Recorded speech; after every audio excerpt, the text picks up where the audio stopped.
shocking acts of terrorism, soaring crime rates, and increasing incidences of violence are propounded by film, media, and government reports alike, create strong public sympathy and support for harsh tactics and surveillance techniques, until individuals are monitored to a level more befitting a totalitarian state. Public opinion will once again be manipulated to give the Masons justification for their actions and make their goals easier. The means of monitoring the masses and storing all personal information on individuals in society on a massive mega database are already underway. Rapid movements are taking place towards storing personal information on individuals on plastic, such as banking details, driving license information, and national insurance details. Currently, these details are stored on separate cards, but plans are well underway to merge all the information onto one identity card. The consequence would be complete monitoring of all purchases and transactions and personal details of an individual at the touch of a button. In 1992, the Vice-Chancellor of the British Supreme Court, Nicholas Brown Wilkinson, told the High Court that if the information obtained by the police, the Inland Revenue, the social services, the health service and other agencies were to be gathered together in one file, the freedom of the individual would be greatly at risk. The Freemasons, through the governments controlled by them, already have access to a vast array of information about you. They can already find out who you talk to on the phone, where you work, where you shop, what you eat, what you wear, how much you are worth, what you earn, and the list goes on and on. One identity card would allow even closer monitoring and enable a complete psychological profile to be compiled on every individual in society. Information which would make it very easy to predict, control, and manipulate actions. However, there is a gap that the Masons need to fill in. By using hard currency, an individual can evade detection and vital information is lost since hard currency transactions are untraceable. As a result, moves are being made to replace hard currency with a system that relies totally on electronic funds transfer. In other words, a system that relies totally on cards. Trails in Swindon have heralded the first signs of a move towards the introduction of smart cards and electronic money on a national scale in the UK. The Mondex scheme is pioneered by NatWest and Midland Banks and British Telecom. Inside a smart card is a microchip which calculates every single transaction, not only financial transactions, but records every single thing for which it is used. It can serve as a credit card, a building society passbook, library card, travel card, phone card, and quite possibly an identity card. Although an identity card would reveal much detail, it would not be able to locate any one person precisely at any given instant time. This would require some sort of tracking device that could be put on and detected wherever that person may be on the globe. The tracking device would be an all-purpose microchipped identification device or an electronic implant placed under the skin. These implants could then send off a signal which could then be picked up by satellite in low Earth orbit, locating and identifying the subject. Although this may sound like the works of fiction, it is, however, already well on its way to becoming reality. There are already approximately 48 global positioning satellites in orbit that are in use by the United States and her allies. These satellites can act upon incoming signals and pass down accurate information to the source of the signal about its location.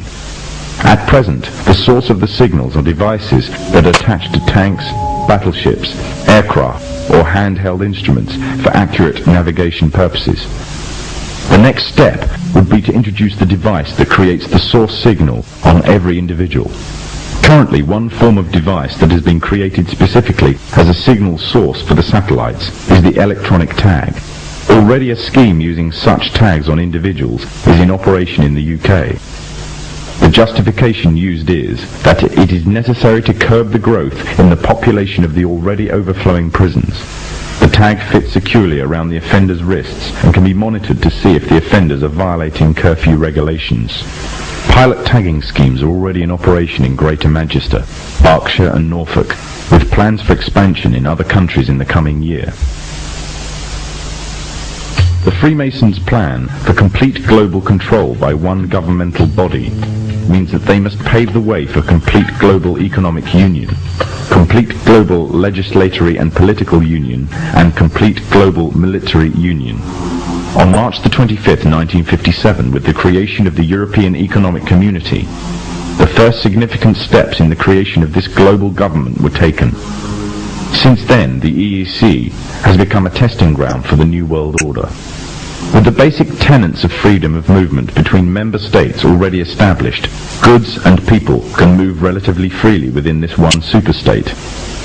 The plans are already underway for the establishment of complete monetary union, and the powers of the governmental body of Europe are growing every day, paving the way for complete political and legislatory union. All this will mean that eventually, in the superstate of the European Economic Community, there will be one currency, one economy, and one government. And the government would most certainly be a Masonic government. The three most important players of the European community are Britain, France, and Germany. Britain and France have long been Masonically controlled nations. During World War II, Germany was completely annexed by Britain and France, along with the United States, another Masonic nation, and the Soviet Union. The sectors of Germany controlled by the former three countries, the Masonic nations, formed a separate political identity called West Germany. And with the downfall of the Berlin Wall, West Germany has now taken over the former East Germany. Europe is not alone in its efforts to achieve superstate status. America and Mexico are currently the only two members of NAFTA, the North American Free Trade Agreement. However, the nations of the South are increasingly being pursued to join. With Masonic superstates in both Europe and America firmly established, global union would be a logical and easy progression. However, there is another problem that the Masons need to contend with if they are to be the masters of this global union. By the 1970s, it was becoming increasingly clear that the population of Europe and white America was rapidly declining. Unless something was done, the expanding size of the population of third world nations would pose a serious threat to national security of Masonically controlled countries.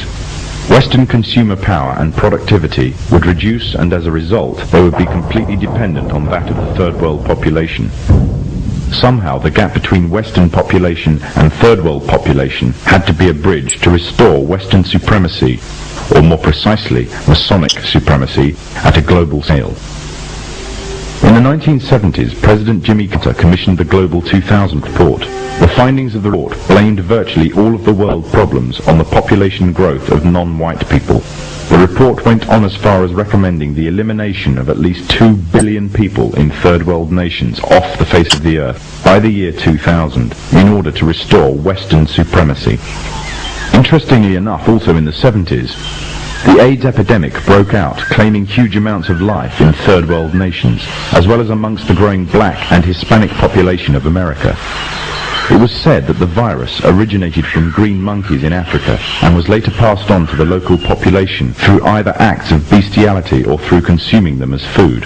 From there on, AIDS spread like wildfire across the African continent and later on to the rest of the world, claiming millions of lives. However, the story was just a smokescreen. On June the 2nd, 1988, the Los Angeles Times published an article refuting the idea that the human AIDS virus originated from green monkeys. It uncovered evidence that the DNA composition of AIDS was totally inconsistent with that of green monkeys. In fact, it could be proven that the AIDS virus could not be found anywhere in nature and could only have ever survived in the human biological system. If the virus did not exist anywhere in nature, the question is raised as to where exactly the virus all of a sudden stemmed from. On July the 4th, 1984, the New Delhi newspaper in India called The Patriot published an article making the first detailed charges of AIDS as being a counter-biological warfare agent. An anonymous American anthropologist was quoted claiming that AIDS was genetically engineered at the U.S. Army's Biological Warfare Laboratory at Fort Detrick near Frederick, Maryland. Then on October the 30th, 1985, the Soviet journal Literaturia Gazeta repeated the charges made by the Indian newspaper, making it an international control.